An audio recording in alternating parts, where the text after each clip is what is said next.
So, hey, good night.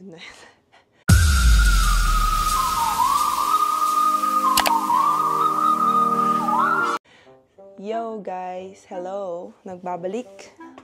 Di ko na alam kung ano yung intro ko, but this is what I've got from Valentine's Day.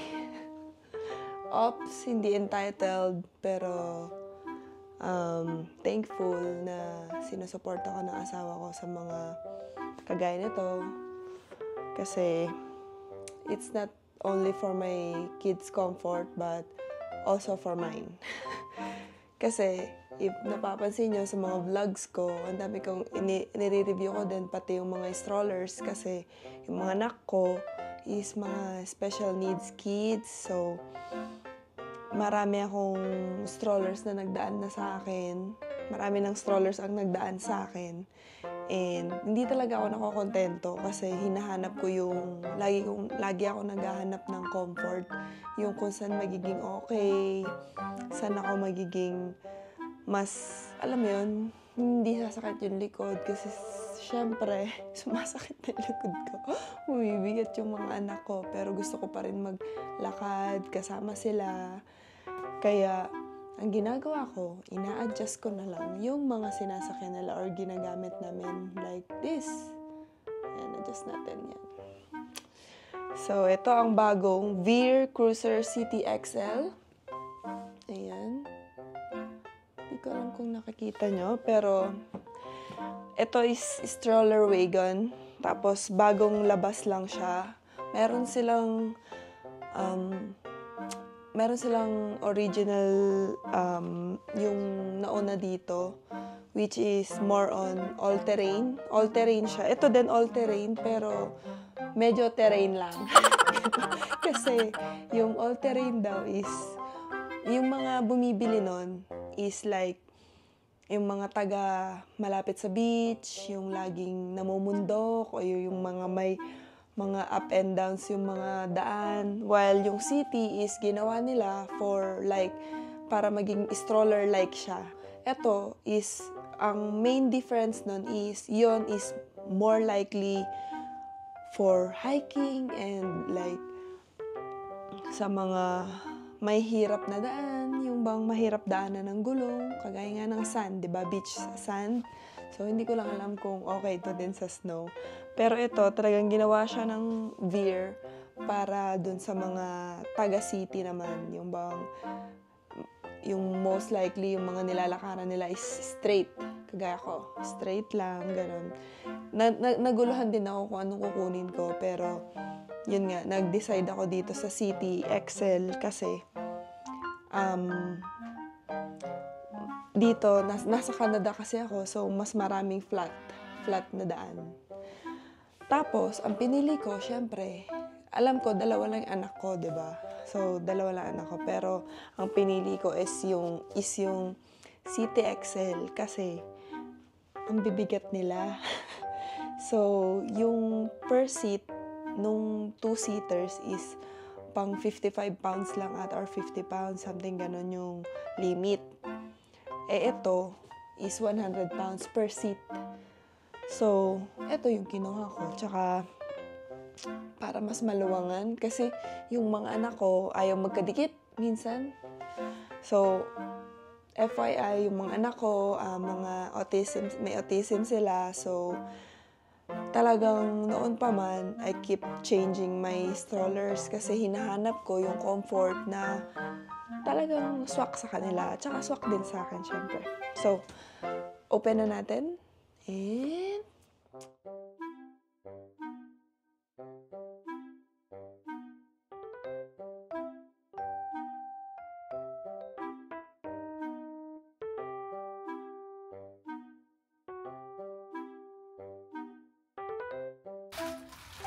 may kasama siyang snack tray. So, sabi madali lang daw to ayusin. Ay, madali lang daw to i-assemble. Kaya baka makatulog ako ng maaga. Ayan. Okay. Alam niyo ba yung Wonderfold? Diba nag-unbox din ako, nagka-stroller din ako ng Wonderfold. So, mabigat yon. So, eto, mabigat din. Aray ko. Mukhang mas mabigat. Shoot. Aray ko po. Hindi ko lang maalala kung magkapare sila ng bigat. Pero, parang... Kaya naman yung gulong na yan, no? Ang laki. Mas malaki pa sa mukha ko. So, maliit-liit na rin yung mukha ko.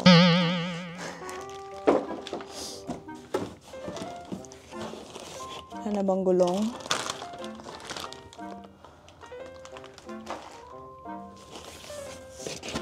Okay, tabi na natin to. Bakit ba nag-i-invest ako sa mga stroller? Kasi mahilig ako maglakad. Mahilig akong lumabas. Yun kasi yung therapy ko eh. Maglakad-lakad. So, ayan siya.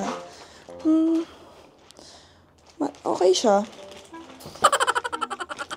Hindi ko maalala kung gaano kabigat yung Wonderfold ko. Kasi, ang taga, parang last year eh. Tapos, nagkaroon ako ng Wonderfold. W4 una. So, ang bigat nun. Yung W4 na yun, parang W4 Lux. Tapos, talagang metal lahat. Kaya, ang bigat niya. Tapos, pang-apatan.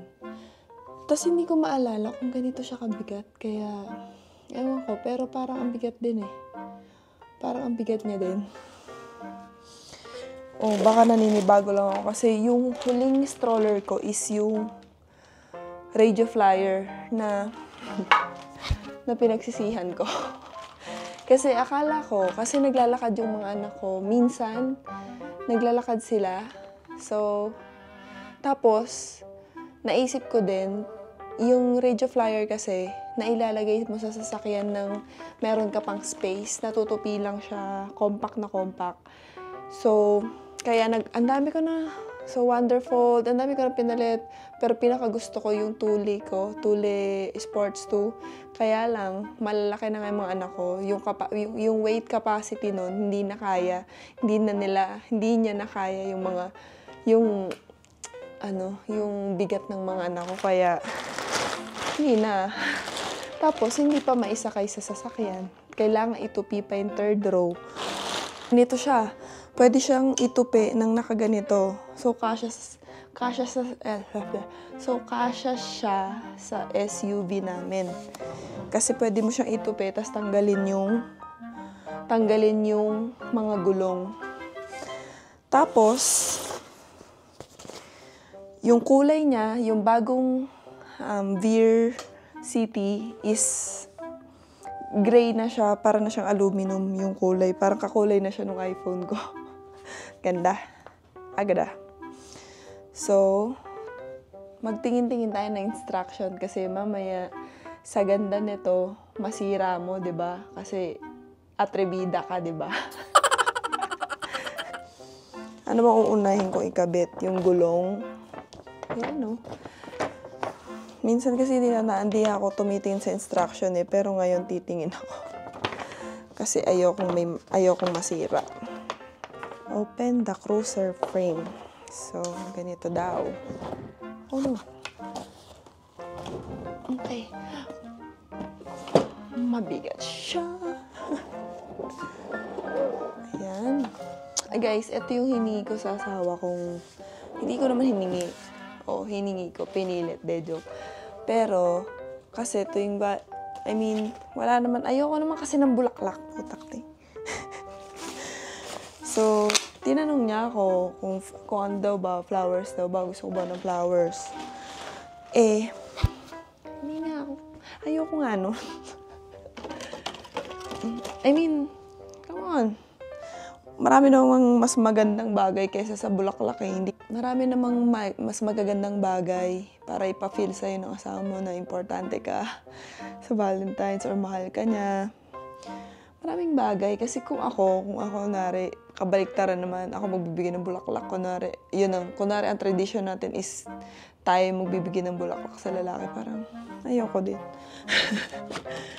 So, sabi ko, pwede bang stroller na lang? Benta ko yung stroller ko, i-update ko lang, tapos dagdagan mo, gano'n. So, yun nga, sabi ko, stroller na lang. Magagamit pa namin. Hindi malalanta, di ba? Hindi, joke. In-excuse ko lang talaga yun para lang makabili ako ng stroller. In-excuse. Buti na lang may mga dumadaang okasyon, no? Pero grateful ako, hindi ako entitled. Hindi naman ako ayoko maging entitled. Like, nag-expect ako na bigyan ako on Valentine's Day. Hindi naman. Kasi, hindi ako feeling entitled para doon. Kumbaga, thankful ako na pumayag yung asawa ko na bilan ako ng stroller. Thankful and grateful. Magkaiba kasi yun eh. So, pagka-entitled ka, feeling entitled ka na, oh, dapat i-treat mo ako ng ganito. Dapat deserve ko to eh. Kasi, diba? Pagka ganon, tas hindi ka naman ginawan, hindi ka naman binigyan, or hindi ka trinit ng ganon, lalong sasama ang loob mo, diba? So, maging thankful ka na lang. Mas marami pang worse nang nangyayari sa mundo, sabi nga na Gerald. Maging thankful ka, mahal ka. Hindi ka entitled, pero thankful ka, ganon. Pull up on handle? Ano yun? Oh! Alright. Alam nyo guys, yung bakal niya, parang, alam mo yung pagka yung bike bumaliktad, tas tumama sa gitna ng tuhod mo at ng paa mo, di ba, yung boto mo? Yung ganun. At parang masakit siya. Mabigat. Open. Oh! Ganun lang. Okay. Ayan, nakikita nyo ba?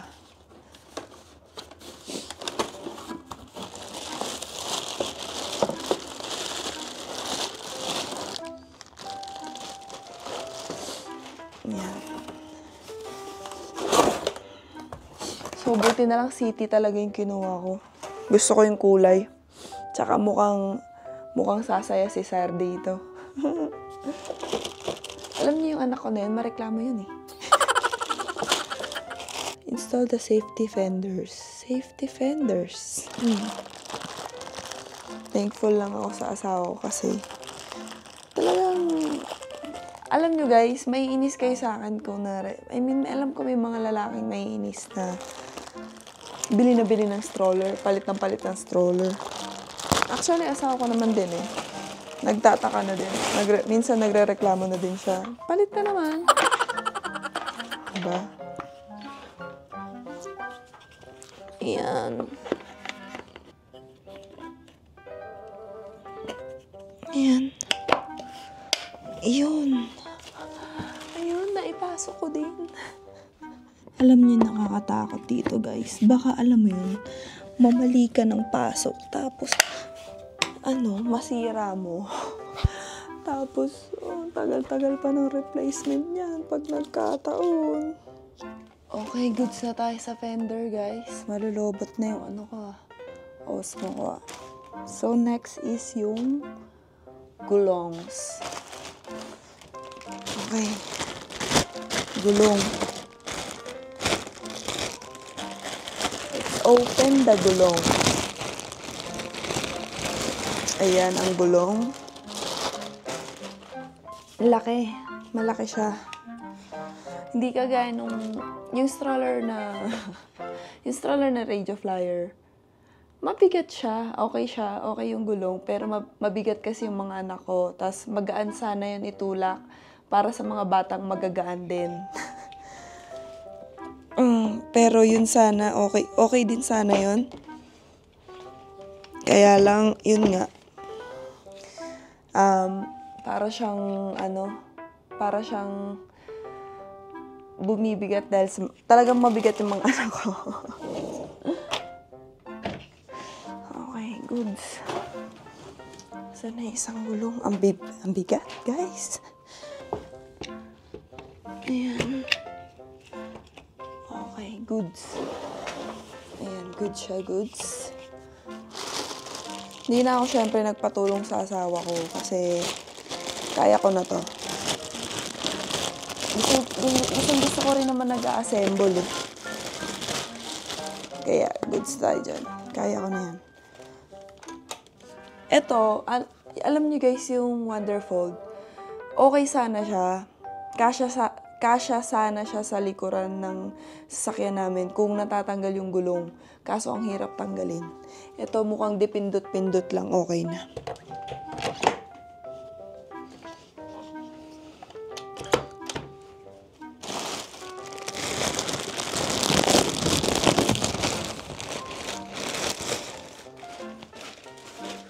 Ayan, mukhang tapos na ako, guys. Tapos, may dalawa siyang Starbucks cup holder. Starbucks cup holder. Ayan, mukhang okay siya dito. Oh, ano? Ay, dito pala. Syunga. Ay, ang ganda. Ay, magaan siya itulak, guys. Mukhang mas sasaya na naman ako Siyempre, masaya ako lagi. Yung, Starbucks cup holder. Oh. So, ayan guys. I think okay na. Tapos na ako. And mukhang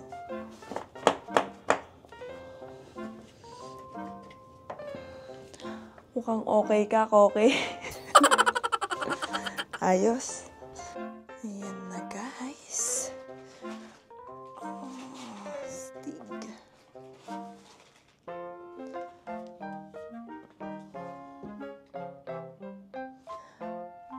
So, para lang akong walang ka-energy sa aking vlog. Pero, tahimik lang talaga yung boses ko. Kasi may mga natutulog na.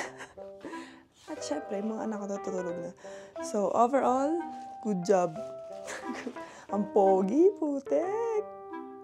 Ang pogi, oh. Ang pogi, oh. Tapos, apatan pa yung pwedeng sumakay. Pwede tao na malaki. Joke. So, ayan yung pinagkaiba nung Veer 1 sa Veer 2. So, yung OG Veer, yung original gangster ng Veer, is nandito, itong malaking to, yan, nandito sa harap. So, ngayon, yung Veer, nag-create ng another Veer na nilagay nila sa likuran yung malaking gulong para magiging siyang stroller-like. Kumbaga, wagon siya, pang-pull din siya, at saka pang-push. Pero ito, more on pushing, while yung Veer na isa is for pulling.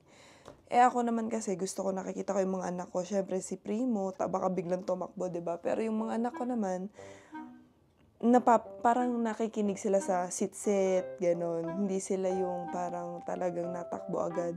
Titingin muna sila, gano'n. Matatalino yun din yun eh. Kahit ba, autism sila, may autism sila. Pero alam ko, matalino yung mga anak ko. Basta, matalino yung mga anak ko, mana sa tatay, gano'n. Matalino. Oo. So, ayan guys. Yan. So, happy ako ngayon at excited akong i-testing yung mga anak ko dito. Inaantok na ako.